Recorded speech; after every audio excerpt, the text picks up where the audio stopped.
Hey guys, okay, so I talked about something really briefly, and I wanted to actually just quickly upload a video to explain it a little more in depth. It was in regard to Scarlet Witch and Quicksilver. Basically, with X-Men joining the MCU, I'm not entirely sure how they're going to do it, because I know in the comics they kind of retconned the whole situation, and they made the twins not be Magneto's kids, technically. So I mean, whatever Marvel chooses to do,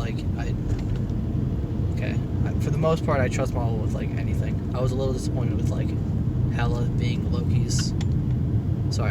being Loki's mom. I just felt it would have made for a better story. But then they would have to take it away from the Planet Hulk type stuff and all that. But I digress. So as far as for me, what I'm thinking could be the case with Wanda and Pietro. My first theory before the whole MCU, Fox, whatever thing happened, was I wanted the mind gem to have, like, when it's put in certain conditions of maybe stress or, exposure to certain energies, it would want to recreate the conditions that created the other stones, because they're all, connected. So essentially, my thing was like Pietro and Wanda are like kind of like recreations of the sister stones to the mind gem. Pietro, I guess Wanda being more obviously being incredibly similar to the reality gem, with her powers being red and her like powers in the comics being close to, they're like basically reality manipulation. And I mean, even the visuals of her powers are similar to the reality gem.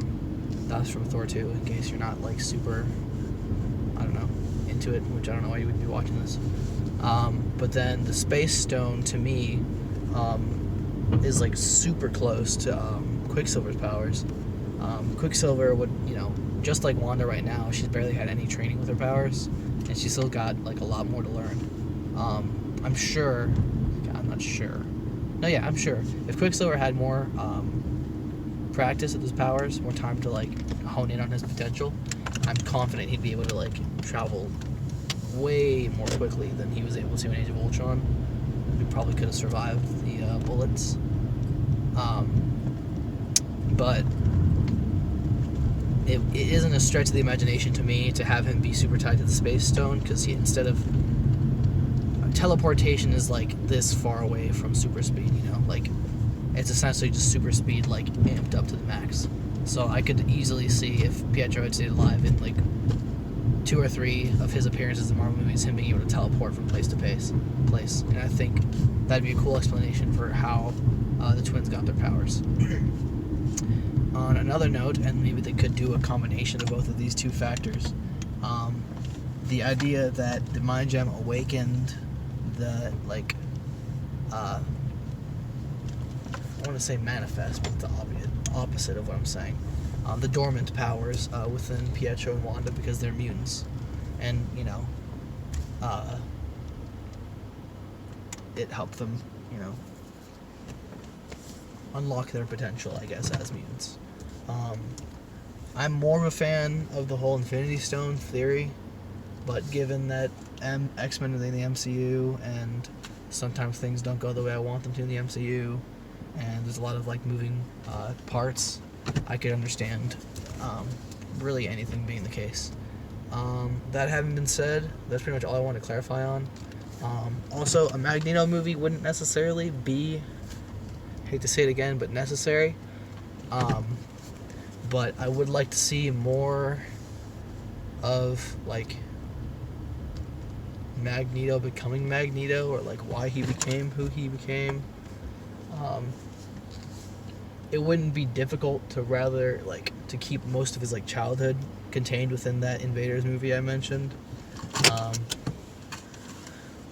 It could be one of those things where it's I know in, I want to say, Justice League, they were gonna have like some family be a focal point of the story, and it would like go to that family.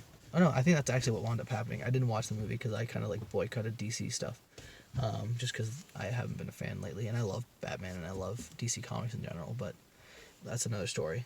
Um, I think it'd be cool to start off with Magnus being in the concentration camp and like going what he's going through, and it's like talking about how World War II is going. So it could be kind of like a biopic type thing. I guess not a biopic, like a set piece. Um, and then it goes on to have the invaders like go on their stuff, and occasionally they'll go back to Magnus, living his daily life. And you could assume he's just a boy if you're like an average viewer. Um, of course, a lot of people would know if they call him Magnus that he's Magneto. Um, but yeah, um, I think that'd be all right. And I think a Charles Xavier movie. I don't know.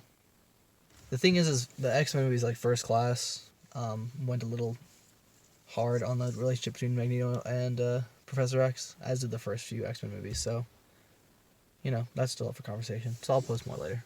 See you later.